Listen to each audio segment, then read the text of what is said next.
ગુજરાતભરના તાજા અને સચોટ સમાચાર મેળવવા માટે અમારી રાષ્ટ્રીય સમાચાર ચેનલને સબસ્ક્રાઇબ કરો અને બેલ આઇકન પર ક્લિક કરો। આમ આદમી પાર્ટીના કોર્પોરેટર મહેશભાઈ અણગડે આજે કોષાળ આવાસ સ્થિત બનેલ બસ ડેપોની મુલાકાત લેતા માલુમ પડ્યું કે સુરત શહેરની જીવાદોરી સમાન 175 BRTS બસો ડેપોમાં ધૂળ ખાય છે।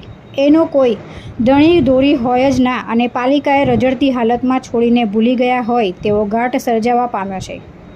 એક બાજુ સુરતના હજારો મુસાફરો આખો દિવસ ધક્કા મૂકી અને ભીડભાડમાં મુસાફરી કરવા મજબૂર બન્યા છે, તો બીજી તરફ 175 બસો ધૂળ ખાતી અને ભંગાર હાલતમાં પડી છે।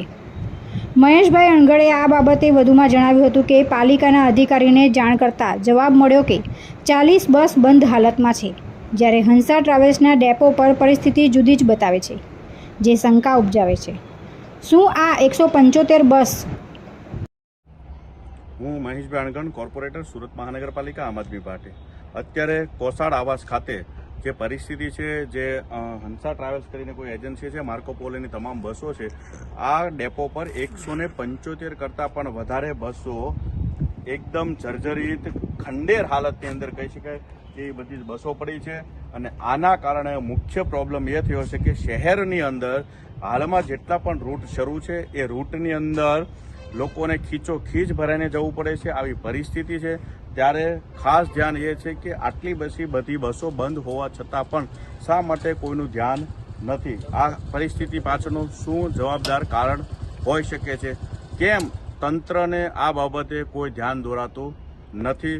તાત્કાલિક ધોરણે આ તમામ બસોને શરૂ કરવામાં આવે અને જે પણ કોઈ આની અંદર અધિકારી જો કોઈ એનું ધ્યાન બંધ હોય, આ અધિકારી દ્વારા એવું કહેવામાં આવ્યું છે કે 40 બસો હાલમાં બંધ છે, પરંતુ 175 બસ અત્યારે અહીંયા આ કન્ડિશનની અંદર હાલતમાં હોય તો આની પાછળ જવાબદાર કોણ છે અને શા માટે થઈને આ બંધ હોવાને કારણે જે પાલિકાને નુકસાન થાય છે તેમ છતાં પણ કેમ સહન કરી રહી છે? કમિશનરશ્રી તાત્કાલિક ધોરણે આ બાબતે તપાસ કરે એવી આશા સાથે જય હિન્દ। પાલિકાના ચોપડે હયાત અને ચાલુ અવસ્થામાં બતાવે છે તેવો વેધક પ્રશ્ન મહેશભાઈ અણગડે કર્યો હતો। જો પાલિકાના રેકોર્ડમાં આ બંધ બસો હયાત બતાવતા હોય તો તેનું બિલ પાલિકા દર મહિને ચૂકવે છે કેમ કે તે પણ તપાસનો વિષય છે। તુલસી શર્મા સાથે રાષ્ટ્રીય સમાચાર, સુરત।